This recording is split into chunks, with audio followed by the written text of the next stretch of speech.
यहां से बाहर जो जाता है बीफ, उसमें 17% का इजाफा हुआ नरेंद्र मोदी के वजीर आजम बनने के बाद। क्या कर रहे मोदी साहब? बताइए, मैं पूछना चाहता हूं।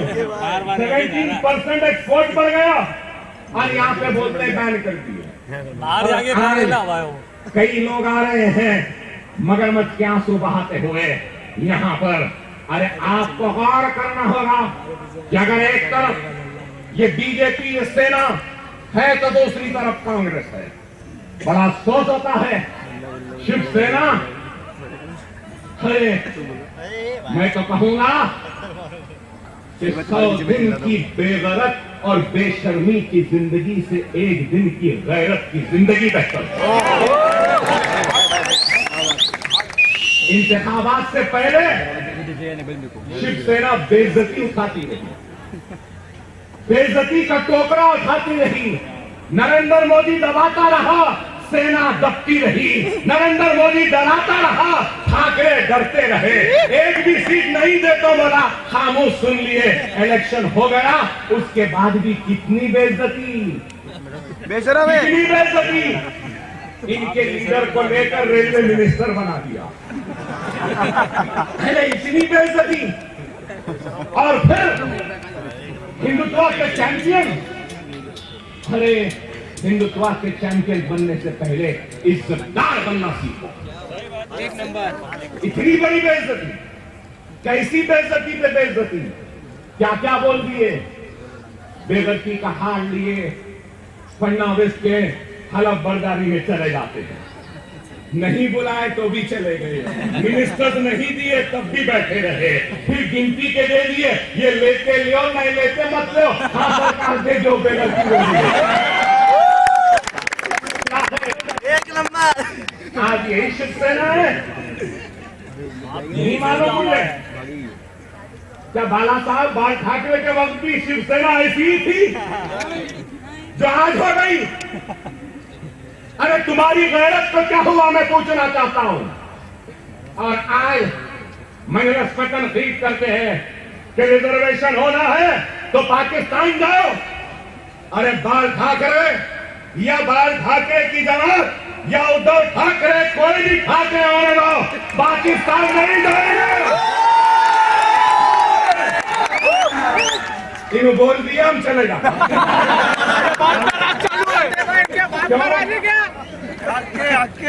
जागीर है, क्यों जाए? ये मुल्क मेरा था, मेरा है। कोई माई का नाम नहीं निकाल सकता। सजाया है, संवारा है, इस मुल्क को कुतुब मीनार की बुलंदी दी है, हमने इस मुल्क को ताज की खूबसूरती दी है, हमने इस मुल्क को सब कुछ दिया है। अरे हिंदुस्तान के वजीर आजम जहाँ हिंदुस्तान और हमारे तिरंगे झंडे को लहराता है आजादी के दिन, उस लाल किले को बनाने वाले भी हम मुसलमान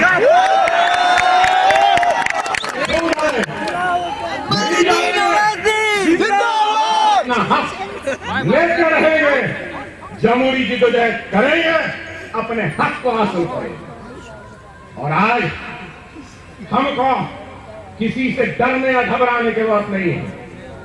आज हमको अपने पैरों पे खड़े होना है। अरे आज हम हैदराबाद से यहां तक आ सकते हैं और ललकारते हैं, अपनी जान अपने हथेली पर लेकर आते हैं, अपने घर से निकलते हैं तो हमारी घर की खवातीन हमारे सरों पे कफन बांध के घर से विदा करती हैं। अरे हम वो हिम्मत को लेकर आए हैं तो किसके लिए? क्या हमारी जात के लिए? क्या हमारी इज्जत के लिए? क्या हमारे वफार के लिए? नहीं मेरे भाई, हम इतनी दूर से हथेली पे अपनी जान को लेकर आए हैं तो अपनी जात के लिए नहीं, आपके वफार के लिए, आपकी इज्जत के लिए, आपकी ताकत के लिए और बचाने के लिए।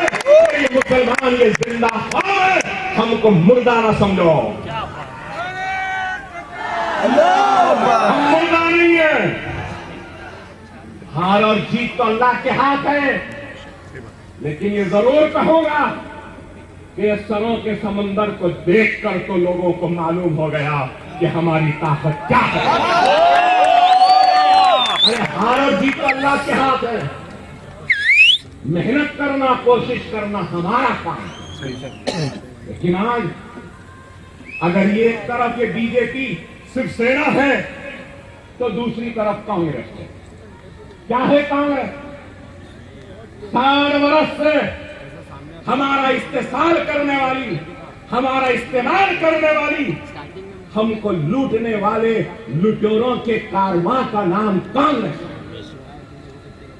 कितने वर्ष इख्तियार था? भिवंडी का फिसाद हुआ, कौन चीफ मिनिस्टर थे? कांग्रेस नहीं थी क्या? बताइए। हाशिमपुरे का फिसाद हुआ तो कांग्रेस का चीफ मिनिस्टर नहीं था यूपी में। अजमेर का फिसाद हुआ तो कांग्रेस नहीं थी। अहमदाबाद में हुआ फिसाद, क्या उस वक्त कांग्रेस नहीं थी? अरे 7,000 फिसादात हिंदुस्तान की आजादी से लेकर आज तक इस मुल्क में हुए तो कांग्रेस की सरपरस्ती में हुए।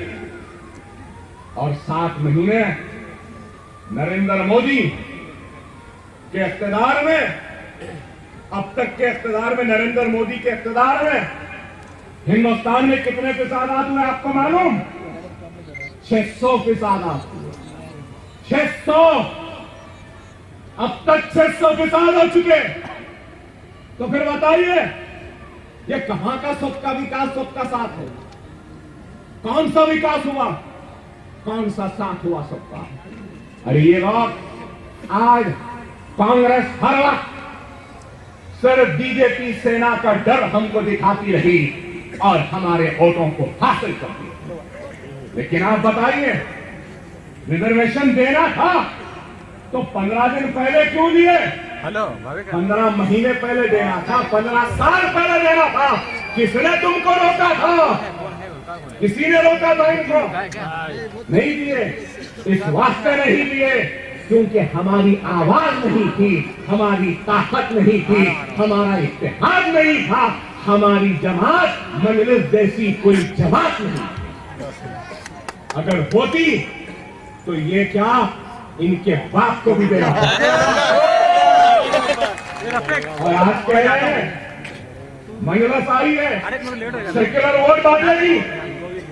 अरे कांग्रेसियों, तुमसे मैं कहता हूं, खुदा की कदम, अगर नारायण राणा के अलावा अगर आरिफ नसीम खान होता, अमीन पटेल होता, कोई होता तो मजलिस नहीं फैलती थी। हम नहीं फैलते थे। कांग्रेस का तुझको कोई मुसलमान नहीं मिला,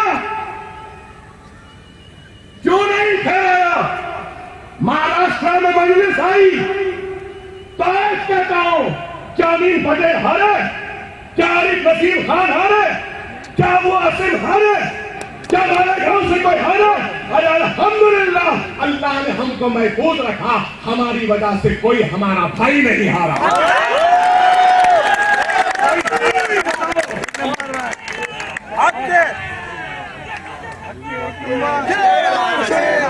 कांग्रेस एनसीपी के मुसलमानों, ये तुम्हारा आखिरी मौका था। ये तुम्हारा आखिरी मौका था। मौज कर लो, मस्ती कर लो इन 5 बरसों में। आइंदा 5 बरस हमारे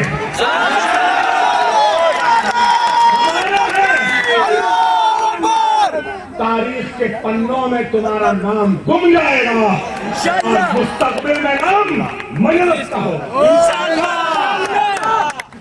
क्योंकि तुम में खुलूस नहीं, तुम में दियानतदारी नहीं, तुम में ईमानदारी नहीं, सिर्फ तुमको सोनिया गांधी के तलवों को चाटना था। हम किसी के तलवों को नहीं चाटते। हम अगर चाहते हैं तो बारगाह रब्बुल इज्जत में सजदे में गिरकर अपनी आंखों के नजरानों को पेश कर अपने गुनाहों से तौबा करते हुए अपने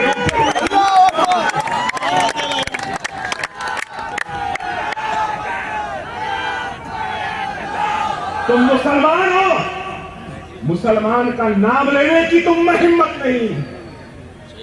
अरे हमको ऐसे बुज़दिल लोगों की जरूरत नहीं है। ये नारायण राणे पैदा का हुआ गटर में मैं पैदा हुआ मंगलस में। चलना फिरना रेंगना सीखा मंगलस में। खड़े रहना सीखा तो हरे झंडे के सहारे से। बोलना सीखा तो हरे झंडे को पकड़ कर। बोलता रहा तो हरे झंडे को पकड़ कर। लेकिन ये कहां से आया? इधर से आए ना। गटर बांधना गटर। पैदा यहाँ हुए, फले फूले यहाँ पे, सियासत सीखे यहाँ से, चीफ मिनिस्टर बने, बाल ठाकरे शिवसेना के कदमों को चाट और फिर वहां से निकले कांग्रेस में आए। कांग्रेस में आए, यहां प्रेस वाले बैठे हैं। क्या 2014 इलेक्शन से पहले क्या यही नारायण राणे ने कांग्रेस को ब्लैकमेल नहीं किया? क्या सोनिया गांधी समझा के, मना के, गुड्डी को हाथ लगा के, नहीं राणे साहब रुक जाइए रुक जाइए। सही है गलत? सही है। एक और स्टेशन को ही करूंगा 11 तारीख के बाद, जब मंगलस इस नारायण राणे का जनाजा उठाएगी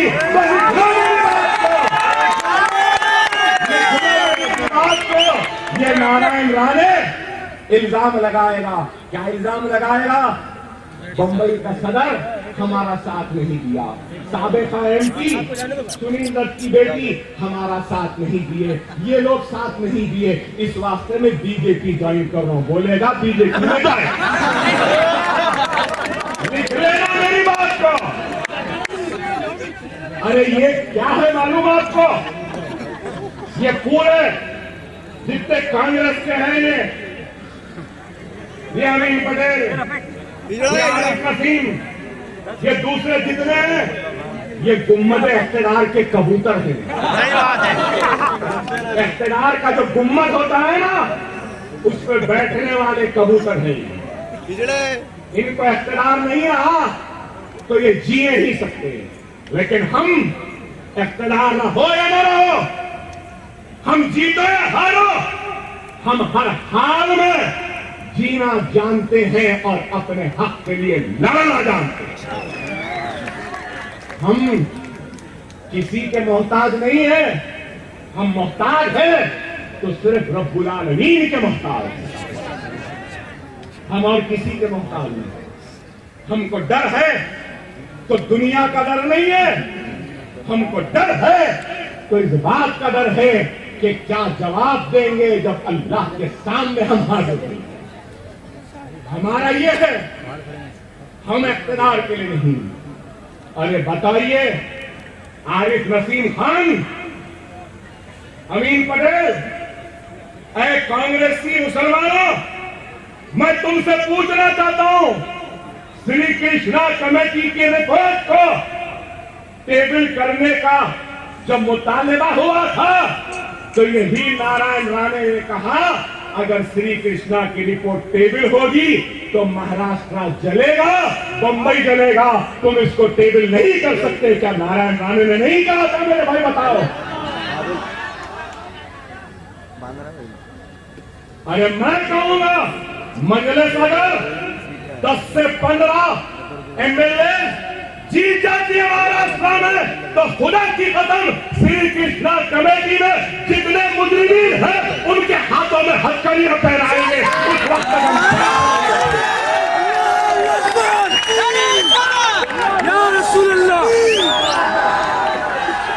हम नहीं भूले, अभी हम ना मुंबई भूले, ना मुंबई के फिसाद को भूले, ना हम गुजरात के फिसाद को भूले, ना हम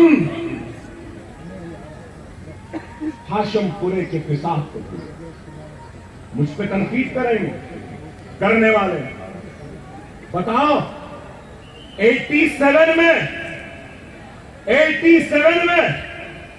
नदी के किनारे 40 से ज्यादा नौजवान हिंदुस्तानी मुसलमानों को खड़े रखकर पुलिस वाले से गोलियां मार देते हैं और वो वहां नाले में नदी में गिर जाते हैं, तो उनको ले जाकर दफन भी कर देते हैं।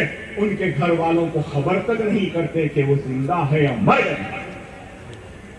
87 से लेकर 2015 मेरी तकरीर पर तनकीद करने वालों, मेरे अल्फाज बुरे दिखते हैं जिनको, मेरा उनसे सवाल है कि हाशमपुरे में अगर तुम्हारी औलाद होती, तुम्हारी बेटे होते, तुम्हारे भाई होते, ऐसी मर जाते, 87 से लेकर 2015 तक इंसाफ नहीं मिलता, तो क्या तुम खामोश रहते? रोजाना 9 बजे टीवी चैनलों पे चीखने चिल्लाने वालों, टीवी चैनल्स के एंकर्स हर छोटी मोटी चीज पे चलाते डिबेट, बहस, ये बात वो बात, उधर कुछ हो गया बहस, इधर कुछ हो गया बहस। हाशमपुरे पे बहस करे? कोई चैनल में आया? इस वास्ते नहीं आया क्योंकि मरने वाले हम मुसलमान। और मैं जब आवाज उठाता हूं तो कहते हैं कि ये देश का द्रोही है, मुल्क का दुश्मन है, नफरत की जहर उगल रहा है, अल्फाज इसके ऐसे हैं वैसे हैं। अरे ना हाशमपुरा में हमको इंसाफ मिला, ना बाबरी मस्जिद में हमको इंसाफ मिला, ना गुजरात में हमको इंसाफ मिला, ना इशरत जहां को इंसाफ मिला, ना एहसान जाफरी की बेवा को इंसाफ मिला, ना नरोदिया पाटिया में मरने वाले मुसलमानों को इंसाफ मिला। एक तरफ ये है, दूसरी तरफ क्या है? प्रेस वालों लिखने की ताकत है तो लिख लो। हमको इंसाफ नहीं मिला ना, बाबरी मस्जिद में इंसाफ अब तक नहीं मिला। जो शहीद करे उनको 1 दिन की सजा अब तक नहीं हुई। गुजरात के फिसाद में इंसाफ अब तक नहीं मिला, हाशमपुरा में इंसाफ अब तक नहीं मिला। गुजरात के सारे पुलिस वालों को इंसाफ मिल गया। अमित शाह को सीबीआई क्लीन चिट दे दी सोहराबुद्दीन ने, दिया नहीं दी? वो पुलिस ऑफिसर क्या नाम? वंजारा को रिहाई मिल गई या नहीं? और एक police officer law and order का एडिशनल आईजी है गुजरात में, उसको इंसाफ मिल गया, जेल से छूट गए और नौकरी पे चढ़ा दी गई। वाह, क्या ये इंसाफ है? क्या ये इंसाफ है? अरे और मुसलमान क्या चाहता है? अगर कोई जानना चाहता है तो वो ये है कि हमको दूसरे दर्जे की शहरी की तरह मत देखो।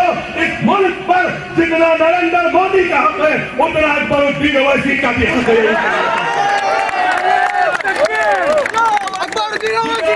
हिंदू अपने माथे पर तिलक लगा सकता है तो उतना ही मुसलमान अपने सर पर टोपी पहन सकता है, चेहरा पर।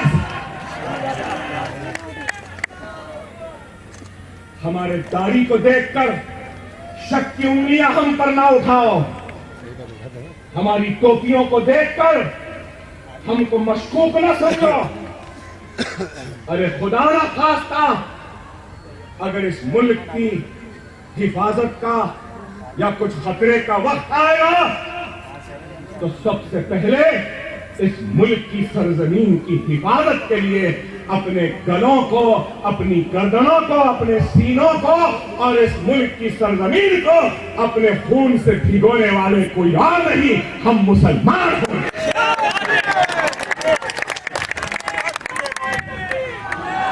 ये मुल्क हमारा था, हमारा है, हमारा रहेगा।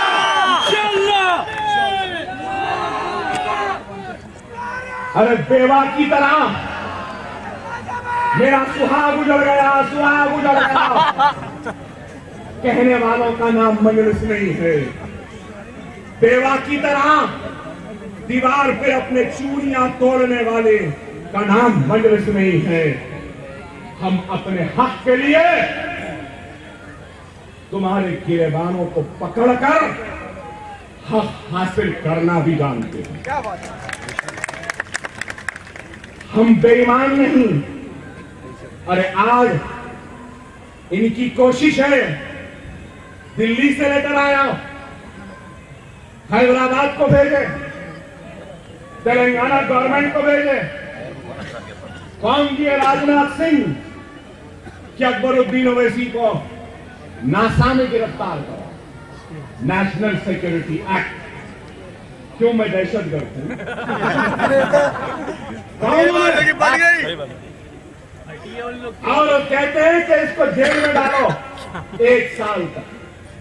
अरे तुम 1 साल डालो, 10 साल डालो, डरने वालों का नाम अकबर ओवैसी नहीं है। अरे क्या डराएंगे, किसको डराएंगे? जब मौत के दरवाजे पर दस्तक देकर पलट के आया। क्या डर? अरे 3 गोलियां लगी, 1 गोली अभी है। 70 मरतबा पेट पे चाकू से मारे, 45 मरतबा वो कट्टा होता है उससे इस हाथ पे मारे, फिर भी नहीं मरा। तो अब ये लोग आ डराएंगे। 1 साल ठीक है, 3 साल से घूम रहा हूं, फिर रहा हूं, चैन नहीं है। एक महीना महाराष्ट्र में रहता हूं, कर्नाटक जाता हूं, आंध्र फिरता हूं, तेलंगाना फिरता हूं। 1 साल अगर तुम जेल में डालते तो शुक्रिया, जरा थोड़ा आराम मिल जाता। अच्छा है, डाल दो। बाकी खत्म।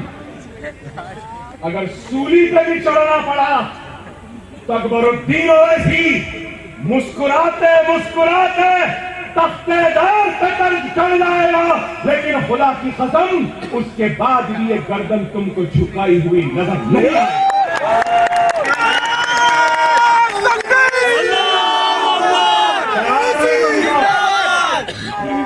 डरा रहे हैं, जेल में डाल देंगे। अरे डाल लो, हम तुम्हारी जेल से डरने वालों में से नहीं है।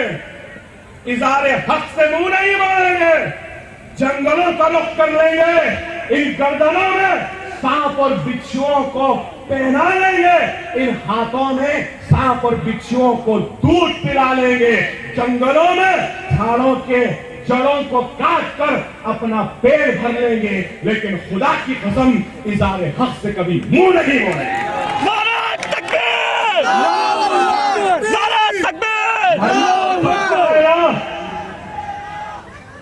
हम भी मर जाएंगे, जमीन की ग़िज़ा बन जाएंगे, लेकिन याद रखो, दुनिया में आए हो तो कुछ ऐसा करके जाओ दुनिया से कि तुम्हारे जाने के बाद दुनिया तुमको याद करे। ऐसा कुछ करो।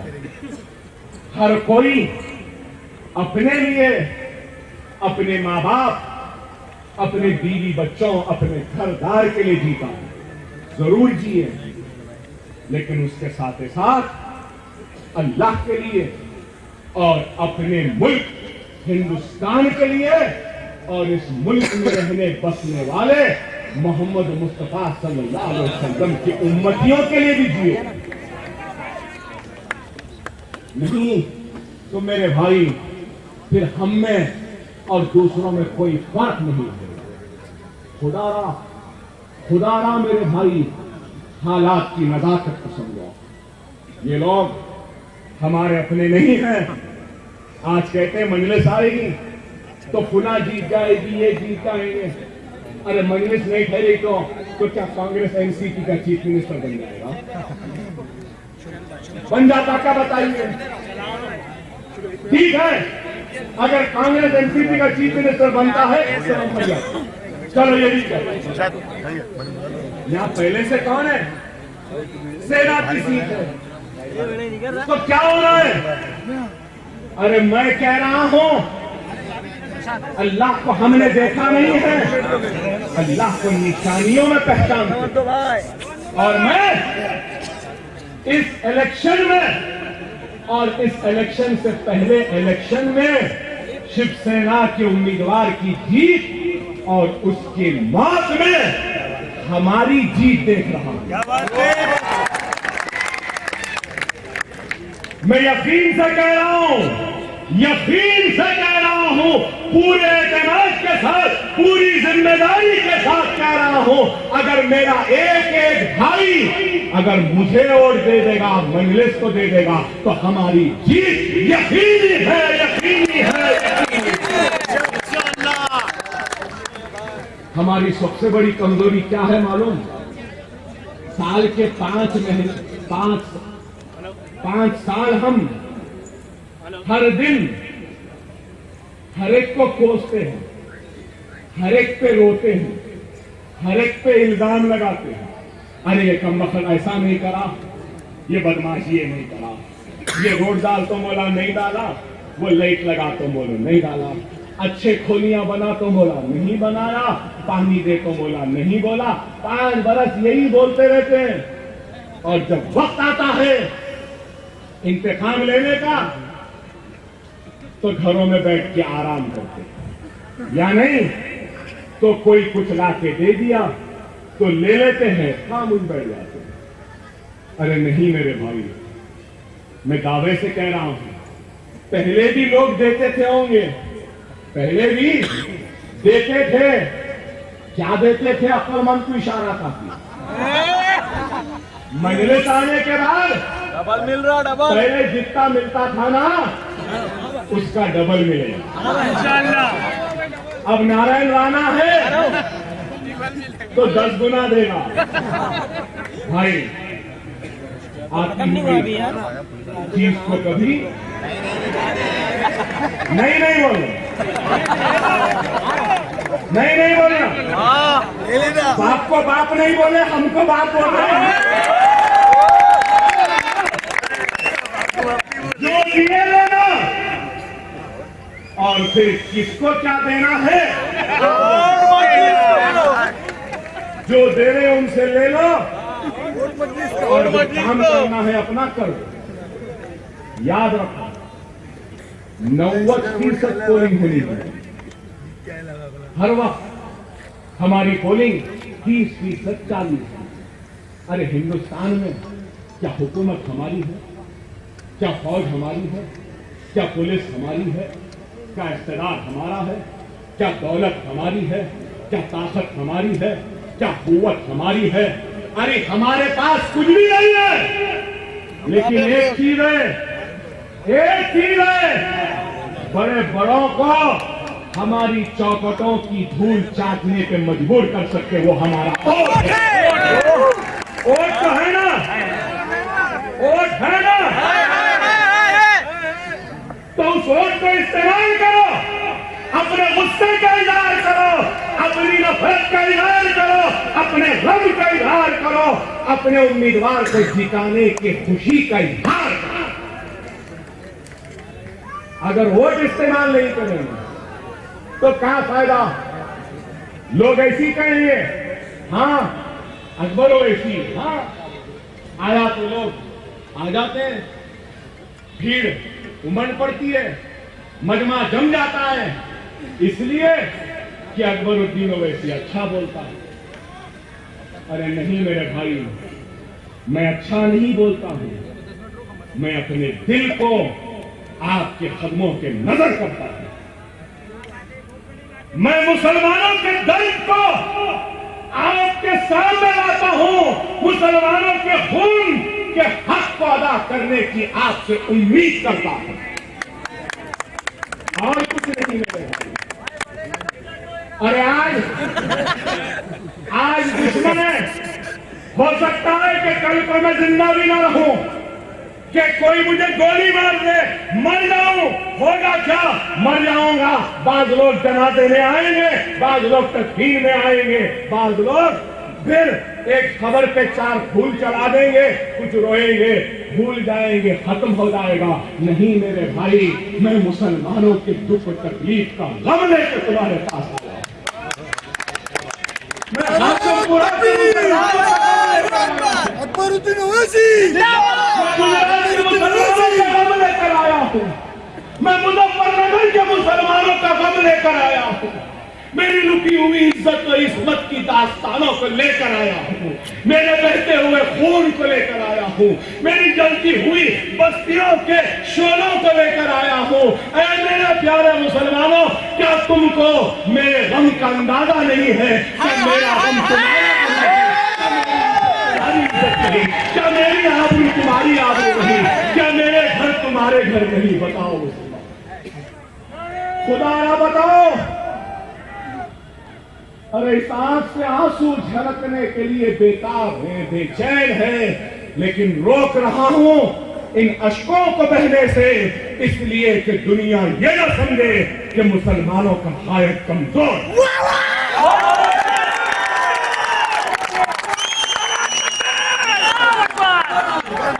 लेकिन ये दिल रो रहा है,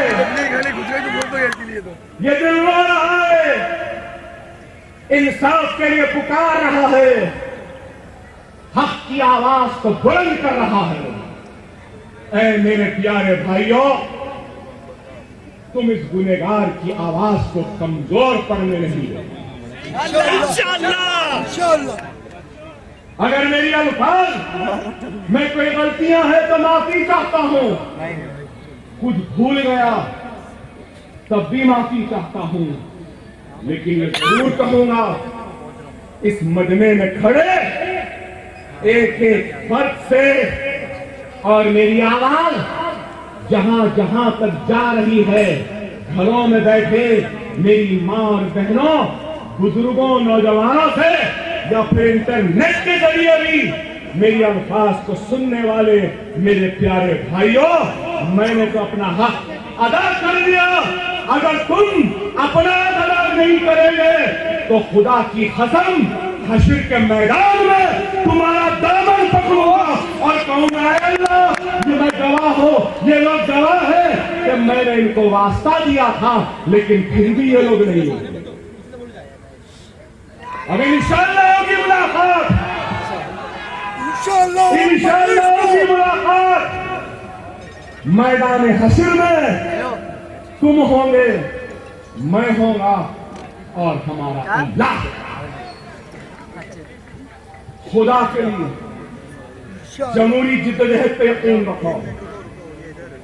अखबारात में पढ़ रहा हूं कि जमहूरी जिद्दोजहद से हटकर लोग दूसरी जिद्दोजहद का रास्ता अख्तियार करो, नहीं अख्तियार करो।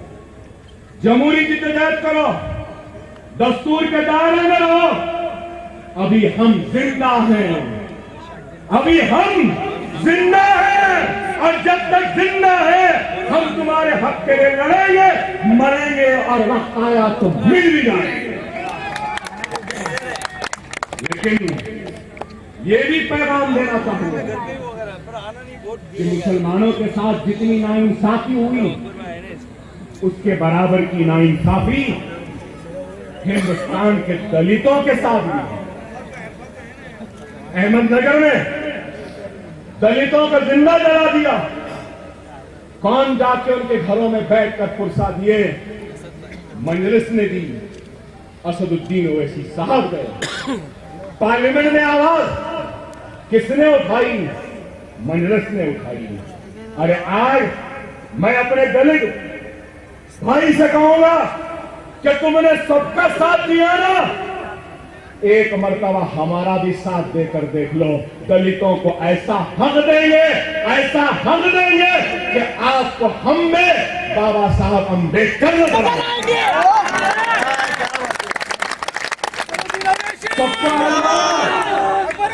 हमको भी आना। और जब ये दलित और मुसलमान मिल जाएगा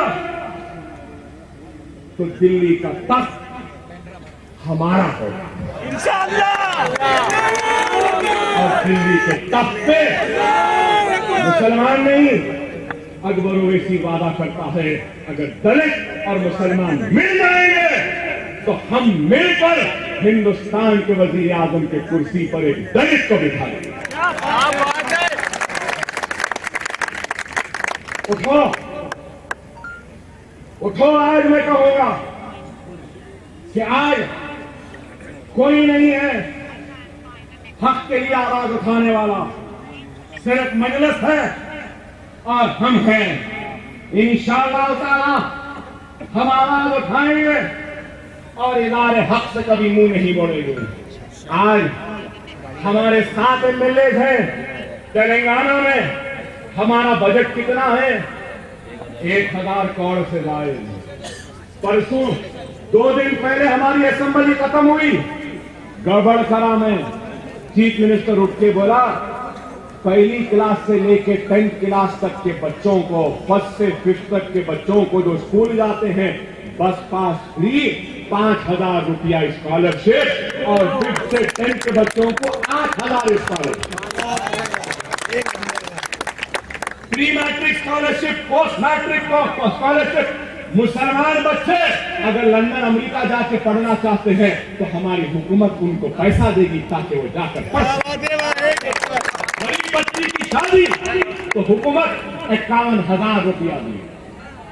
उर्दू में जितने इम्तिहानात हैं, इंस्पेक्टर का हो, कांस्टेबल का हो, एसपी का हो, डीएसपी का हो या वार्ड बॉय का हो, नर्स का हो, जो भी सरकारी मुलाजिमत का इम्तिहान तेलंगाना में होगा वो सारे इम्तिहानात उर्दू में भी होंगे।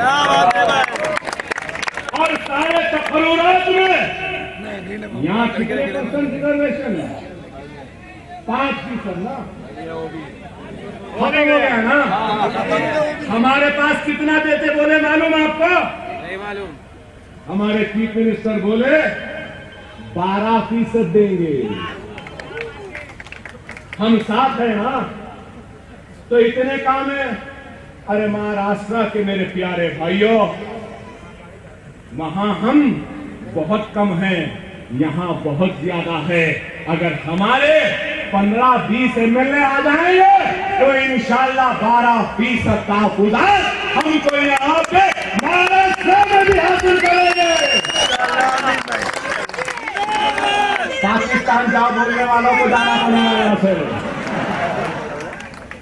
अरे समझो, मेरी बात को समझो। मालेगांव में हम नहीं जीते, 1 एकड़ जमीन खरीदे, मालेगांव में स्कूल बना रहे हैं, दवाखाना बना रहे हैं, lady empowerment, women empowerment centre बना रहे हैं। वहां भिवंडी में 1 एकड़ जमीन खरीद रहे हैं, वहां पे भी स्कूल होगा, वोकेशनल ट्रेनिंग सेंटर होगा, खवातीन के तालीम का मुफ्त इंतजाम होगा और एक हेल्थ सेंटर होगा। गोवंडी में भी आना है इंशाअल्लाह। नगर में भी हमारा इरादा है। हमारे पास उतनी दौलत नहीं है कि इतनी कीमती जमीन खरीद सके, लेकिन इतना तो है कि कम से कम एक हेल्थ सेंटर तो हम यहाँ खोल ही सकते करेंगे। बहरहाल हम काम करते आए हैं, करे हैं, लेकिन ये कांग्रेसी लोग सिर्फ धोखा देते हैं और कुछ नहीं दिए। 15 बरस का इख्तियार था, ना श्री कृष्णा कमीशन में साबित होने वाले मुजरिमीन को सजा दिए, ना रिजर्वेशन दिए, ना हमको रोजगार दिए। अब तो ये हो गया कि हमारे कुरैश बरादरी के लोग परेशान हैं। कुरैश बरादरी के मेरे भाइयों, आप परेशान न हो। आप जो चाहते हैं, जैसा चाहते हैं, जो करो बोलेंगे तो वैसी करेगा आपके लिए। मैदान में आओ, मरने को कहेंगे तो मर जाएंगे। लेकिन ये बीफ का मामला मुसलमानों का नहीं है, दलितों का भी है, क्रिश्चियंस का है, सबका। हमको सबको मिलकर होना है। मुनज़्ज़म रहिए, मुत्तहिद रहिए। और मजलिस का निशान क्या है मेरे भाई? क्या है? पतंग है ना? ठीक है, दूर दूर से लोग आए ना सुनने को। बहने भी है, मैं जानता हूँ बात को, बहुत दूर से आए हैं। सिर्फ सुनने आने से कुछ नहीं होगा, उस दिन भी आना होगा। अब क्या करना है, कैसा करना है, समझाने की जरूरत नहीं है भाई। मारे फने आप अच्छा जानते हैं क्या करना है, कर लेंगे ना। सिखाने की जरूरत नहीं है ना, बताने की जरूरत नहीं है ना। पतंग है, कन्ने है, माया है, खिली हुई है, हाथ में दे दिया हूँ, बस बिठाइए और खींचते जाइए। इतना तो आता ना, मुंबई वालों को ये तो आता ना भाई। अब बताना है कि बाइकल्ला वालों ने जैसा खींचा है अच्छा खींचेंगे, हम भी उससे अच्छा खींचेंगे।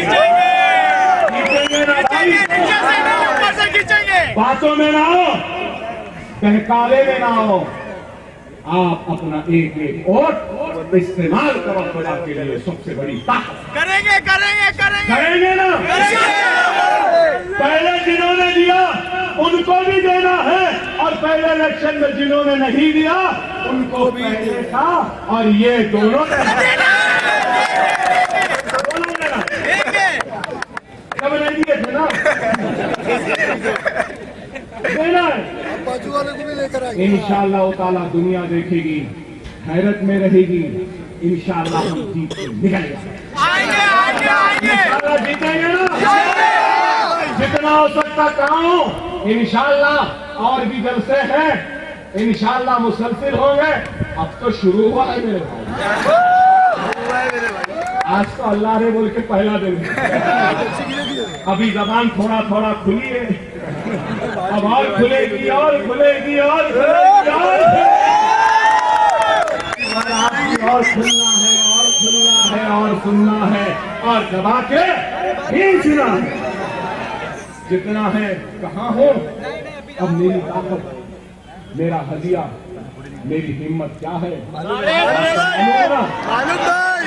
मैं ऐसी वैसी आवाज नहीं, इस मर्तबा तो वहां तक जाऊं।